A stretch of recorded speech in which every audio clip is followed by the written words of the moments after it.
We have some breaking news to report on this morning. A Russian general killed after a bomb detonated underneath his car in Moscow. Taking a look here at a social media post from the Associated Press, in which it says pretty much what I had just stated.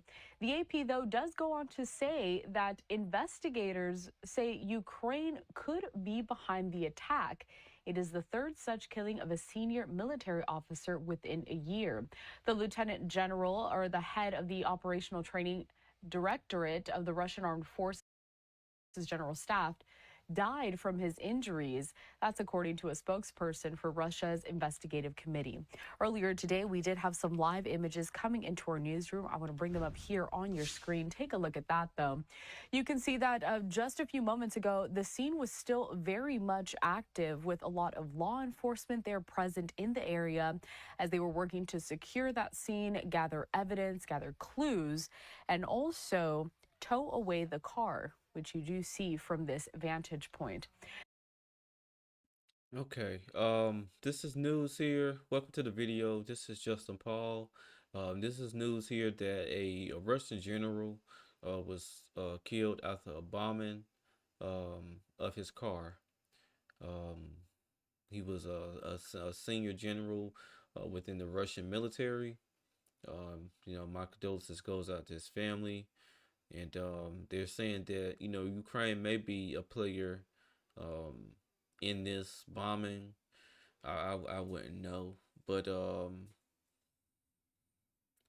if so, it just really deepens the war that's been ongoing for over 3 years between these two countries, and this kind of just puts a little bit more of a damper on what President Trump is trying to do as far as trying to settle this whole situation between the two countries. Russia wants some land. Ukraine is not willing to give it up.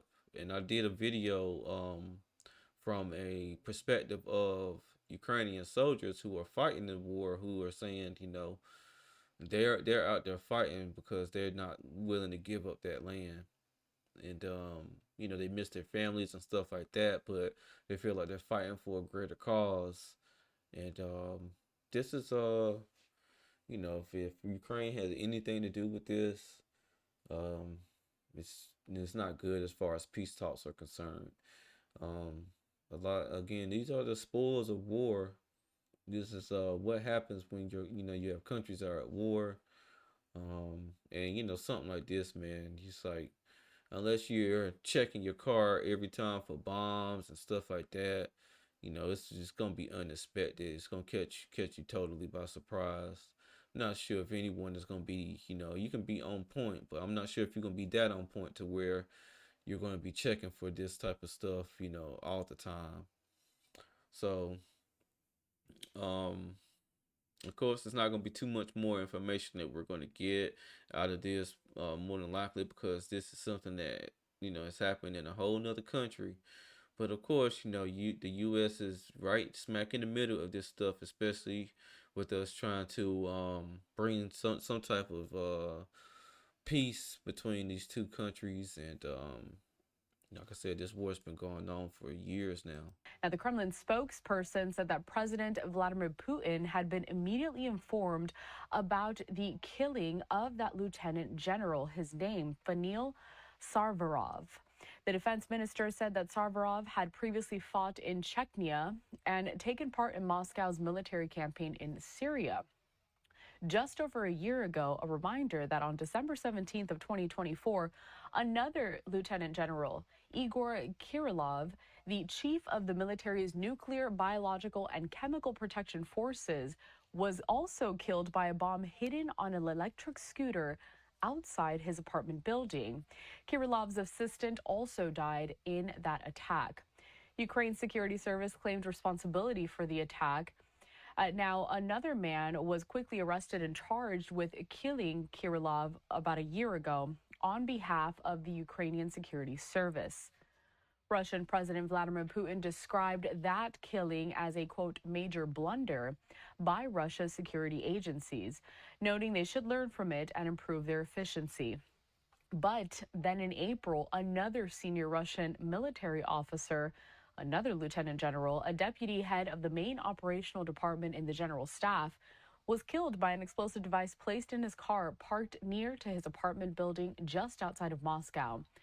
A suspected perpetrator was quickly arrested in that as well. Moscow has also blamed Ukraine for several bombings and other attacks in Russia. But this one, the latest one, happening early on this Monday morning over in Moscow. And there is the scene of that car in which the bomb detonated from underneath there, killing that Russian general. Again, that lieutenant general was the head of the Operational Training Directorate of the Russian Armed Forces General Staff. He died from his injuries.